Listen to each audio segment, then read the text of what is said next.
there's a hidden rule that separates world-class performers from everyone else. It's not about working harder or being smarter. It's about how they process information. While most people accept what they're told, the elite do something radical. They doubt first, verify later. The single principle has built empires, solved impossible cases, and created breakthrough innovations. Today, you're going to learn why the greatest minds in history never took anything at face value, and why that matters for you right now. How ancient warriors built empires through strategic doubt. Let me take you back to Rome, around 100 BC. The Roman legion wasn't just the most powerful military force because of their weapons or numbers. They dominated because of something most people overlook: their verification protocol. Before any major battle, Roman generals never trusted scout reports at face value. They sent multiple reconnaissance teams, cross-referenced information, and personally verified terrain conditions. While enemy armies relied on assumptions, Romans operated on confirmed intelligence. That's why they conquered most of the known world. Julius Caesar took this to another level. When his advisors told him Gaul was unconquerable, he didn't believe them. He didn't reject the idea either. He investigated, spent months studying the tribes, their politics, their weaknesses. What everyone knew turned out to be incomplete. He found the gaps and exploited them. Now shift to modern times. Richard Feynman, the Nobel Prize physicist, lived by the same principle. When colleagues presented theories that seemed elegant and logical, Feynman would ask, "But does it match reality?" He wasn't being difficult. He was being precise. During the Challenger disaster investigation, NASA officials insisted their calculations were solid. Everyone nodded, except Feynman. He took an O-ring seal, dropped it in ice water during a live televised hearing, and showed it became brittle. Simple verification. 7 lives had been lost because people believed without checking. This is where most people fail in life. They inherit beliefs from parents, teachers, society, and never question them. "I'm not a math person." Did you really test that, or did one bad teacher convince you? Success requires sacrificing family time. Who verified that? Plenty of high performers prove otherwise. The discipline of skepticism isn't about being negative or paranoid. It's about building mental immunity against bad information. In a world drowning in data, the ability to filter truth from noise is the ultimate competitive advantage. Think about hackers. Ethical hackers get paid 6 figures to doubt security systems. Companies claim they're protected. Hackers respond, "Let me verify that." They probe, test, exploit, and they almost always find vulnerabilities. Why? Because they never accept the surface story. Your brain is hardwired to accept patterns and seek confirmation. That was useful when our ancestors needed split-second decisions about predators. But in today's complex world, that same wiring makes you vulnerable to manipulation, false beliefs, and missed opportunities. Here's what changes everything about this approach. Why questioning yourself is the ultimate power move. Here's where it gets uncomfortable. Most people apply skepticism externally. They doubt politicians, media, corporations. But what about their own assumptions, their own strategies, their own limitations? Buddhist monks practice something called internal investigation. They question every thought, every emotion, every impulse. Not to destroy them, but to understand their origin. Is this anger justified, or is it wounded ego? Does this desire come from real need or social comparison? This is peak performance thinking, turning skepticism inward. And it's brutal, because you discover that most of what you know about yourself are just stories you repeated until they felt true. Consider chess grandmasters. Garry Kasparov, one of the greatest ever, had a habit that confused people. After winning a match, he'd immediately question his winning moves. Did I win because of skill, or because my opponent made mistakes? He verified his own success. That's why he stayed on top for decades. Chris Voss, former FBI hostage negotiator, teaches the same principle. He says the worst thing a negotiator can do is assume they understand the other person. Even after thousands of negotiations, he always doubted his first impressions. Always verified. I think they want money,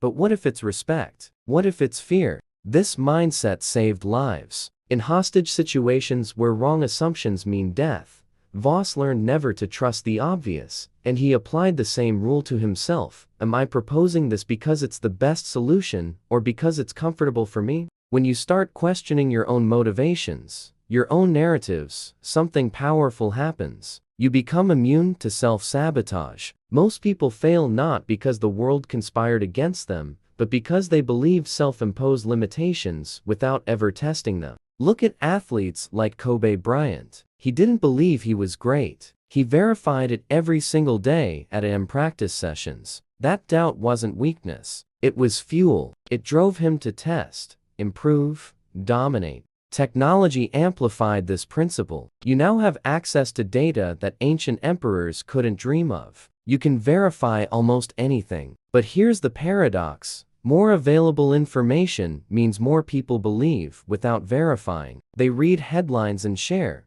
see graphs and assume, hear experts and accept. The skepticism rule puts you above that noise. You operate on verified data, not convenient narratives. You build decisions on tested reality, not hopes or fears, but there's a deeper layer that most never discover. What if your biggest advantage is hidden in plain sight? Let's talk about something that'll blow your mind. The skepticism rule isn't just about avoiding mistakes. It's about seeing opportunities that are invisible to everyone else. Warren Buffett built billions because he doubted what markets knew. When everyone believed a company was finished, he investigated. Often, he discovered collective belief was wrong. He bought low, got rich, not from luck, but from verification, while others operated on faith. Medieval alchemists teach us something crucial here. They weren't crazy people trying to turn lead into gold. They were the first scientists, applying systematic skepticism. They say this substance does that. I'll test it 100 times under different conditions. From that mindset, modern chemistry was born. Today, you have the same power. Someone says your niche is dead? Verify. Analyze real data, not opinions. They say you need 10 years to master something? Verify. People have mastered complex skills in months using tested methods,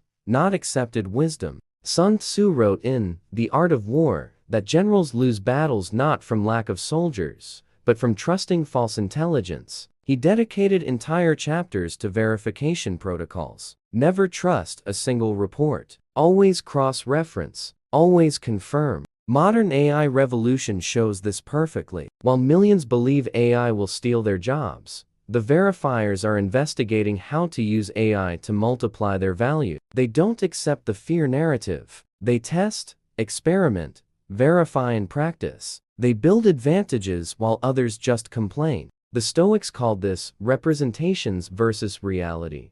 Marcus Aurelius said most people suffer not from reality, but from their representations of it. The mental investigator separates the two, doesn't believe the representation, goes after reality itself. NCIS, the Naval Criminal Investigative Service, has a simple protocol: trust, but verify. Actually, they reversed it.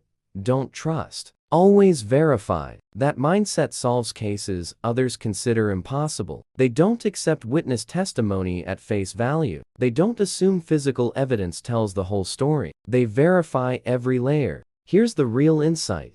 Most people live on autopilot, accepting truths that were never true. They're vulnerable. You, applying the skepticism rule, become antifragile. Each verification makes you stronger. Each investigated doubt gives you more clarity. Type verify in the comments if you're ready to stop accepting and start investigating. And if this video is rewiring how you think, hit that like button. You'll need this reminder more than you realize. One final level completely transforms the game.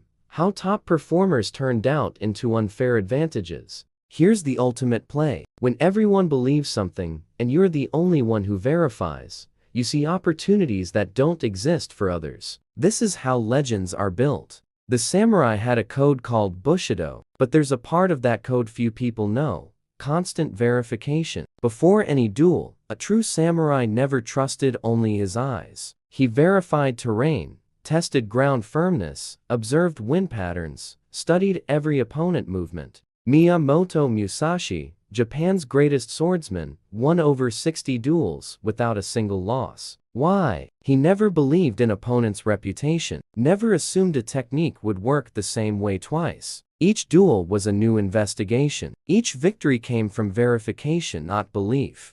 Great entrepreneurs operate the same way. When Elon Musk was told reusable rockets were impossible, he didn't accept it or reject it. He investigated the physics, the economics, the engineering. What everyone knew was based on outdated assumptions. He verified the possibility and built SpaceX. Detective work shows this principle in action. When everyone assumes the obvious suspect is guilty, elite investigators doubt that assumption. They verify alibis, test evidence, question witnesses multiple times. Cold cases get solved decades later because someone finally verified what everyone thought they knew. The discipline isn't about being paranoid or negative. It's about building a fortress of truth in a world of illusions. When you consistently verify, you develop pattern recognition that others don't have. You spot lies faster. You see opportunities earlier. You avoid traps everyone else falls into. Here's your challenge for the next 48 hours.